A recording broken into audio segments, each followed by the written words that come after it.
Margaret Mead, a renowned American cultural anthropologist, once said, "Never doubt that a small group of thoughtful, committed citizens can change the world. Indeed, it's the only thing that ever has." So let me tell you a small story that helps to prove her point, that actual transformation in society starts with empowered individuals. 5 years ago, I met Leandra from Cova da Moura, a neighborhood most known for its challenges rather than its potential. She was one of the 9 participants of a pilot program actually sponsored by Casa do Impacto, enabled by Casa do Impacto, so thank you, Nuno, that meant to help people in underserved areas to build real-world skills. Leandra was trying to build a life as a local entrepreneur. She had ideas, she hustled hard, but she had a tough time focusing. She definitely didn't need saving, but she lacked a bit of structure, as she also didn't really feel part of a team or of her community. So we wanted to try and provide her that structure, that guidance, to see how she could evolve. She took to the program with a lot of enthusiasm, and very quickly she was using the learned skills in her day-to-day activity, and slowly but steadily her initiatives were more directed to her community. I stayed close, that's more or less 5 years ago. I stayed close with the group. We regularly meet up, share updates, check on each other's journeys and growth. But last year, in the end of last year, tragedy struck close to home, to Leandra's home. A man called Odair Muniz was killed, and Leandra witnessed it firsthand. She was actually filming it because it really happened right there in her street in Cova da Moura, right? She was naturally shaken, and very soon after, protests both in Cova da Moura and in Bairro do Zambojal, where you used to meet, erupted. A few days later, I went to meet with a group.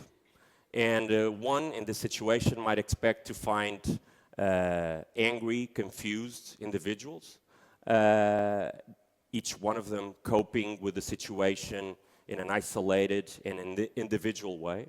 But actually, I came to find them obviously revolted, but they were actually strategizing.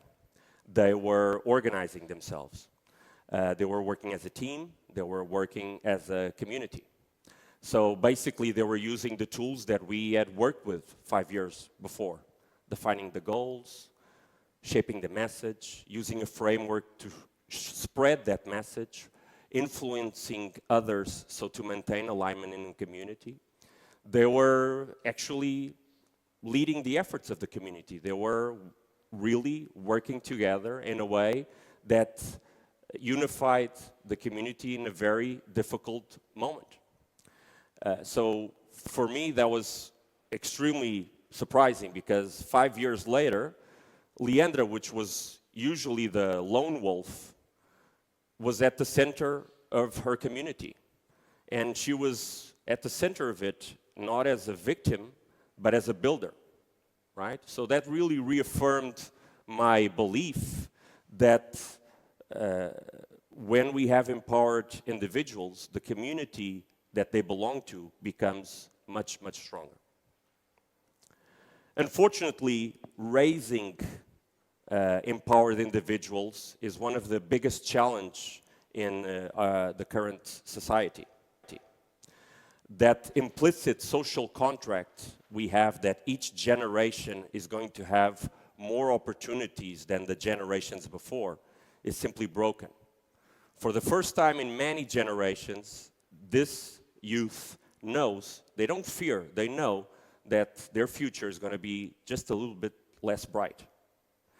And they absolutely know that they'll be challenged, and that is a problem because now we're talking about a significant amount of people that are not going to have the same opportunities and the same ability to participate in civic life. In Portugal alone, we're talking about 25% of young men and women between 16 and 24 years old are at risk of social exclusion and poverty. You might find it surprising, but this actually is a slightly below average number versus the European Union. This is not a Portugal thing, this is a world thing, right? And when we think about this as a national average, think of how high the percentage might be in underserved areas of urban centers, and how those communities are unstable, are fragile, given the fact that these individuals tend to participate less in their community. Really failing the youth one by one. In what way am I addressing this? Our formal education programs are not building skills within this youth. What I mean by this is that we are not helping them forge their identity, being self-aware of who they are. And for the most part, we actually very easily give up on them when they become too hard to manage. So we ask them to cram stuff, to memorize stuff, but we don't try to help them find their strengths. We don't try to help them manage their weaknesses. So we actually are failing in building competent individuals. The problem is, when we do that, when we fail them, we're actually putting them in this impossible cycle. Because with less competence, less confidence, they'll have less opportunities, which are already, as I mentioned, less than they usually are. With less opportunities, less income. With less income, hope fades. And when hope fades, they stop showing up. And that means that we're losing them, not all at once, but little by little, one by one. And what we need a way of approaching things. And both individually and as institutions, as companies, we need to address this now. We need to see how we can contribute to empowering individuals. That's what we set out to do by creating a social impact program that tries to use, in this particular case, sneakers as an instrument of transformation. Our program goes through 4 phases, and we try to build not only competences, but also confidence in this demographic. It starts with training, around 30 hours of it. We present them and introduce them to real-life skills that range from communication skills to marketing, business planning, time management. But what we focus mostly on is self-awareness, self-knowledge, is how to maintain a growth mentality, how to properly define goals. The idea is to really being able to make them reach their potential and to really make them more equipped for the challenges ahead. We get to the creation stage. They actually create their own sneakers, and through that they go through a self-expression process where they make sure that their identity, their perspective is included in the sneakers that they create. The idea here is to really make them understand that their voice matters, that their experience can inspire, and that their perspective actually enriches the world. Okay? From then, we shifted to experience. So we actually invite them to become models for a day. So they work with stylists and makeup artists to try and find the best visual version of themselves. And the idea here is to really enable them to see themselves in a different light, through a different lens. In this particular case, through a professional lens.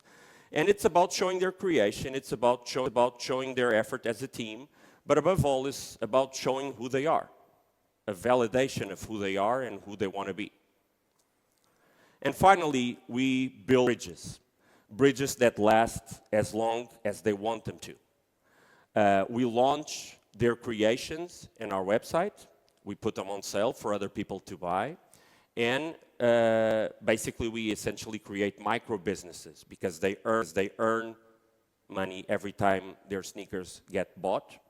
And it is an additional source of revenue, but above all, it's an excuse. It's an excuse for us to keep in contact with them. It's an excuse for us to keep tabs on them, how are they evolving, follow their personal journey. And for those who wish, it's us transitioning from being teachers to mentors.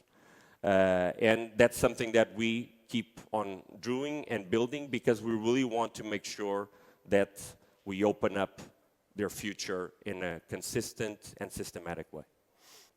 We track the impact we measure. It's not just about the stories, which are important, and the individuals, which are important, but we need to make sure that they feel more capable at the end of the process, so that they really go out to the world in a more confident way.